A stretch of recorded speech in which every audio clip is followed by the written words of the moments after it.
Ушул жерден суроо берет элем, өзү бул Валентин күнү деген кандай майрам? Бул эмне болгон майрам? Ким жооп берет буга?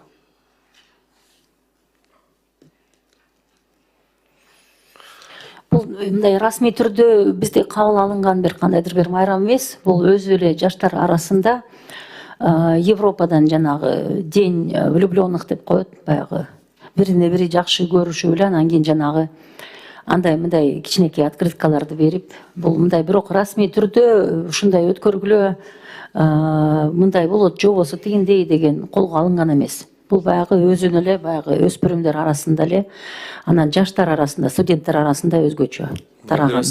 Мына өзгөчө ушул майрам мектептерде катуу белгиленип атыптыр да. Анан эми өзү негизи тарыхын алганда бул эркектин эркекке сүйүүсүн айырмалган бир майрам экен да. Бул жиркеничтүү майрам экен. Ошондуктан ушундай майрамдарды токтотуш керек да.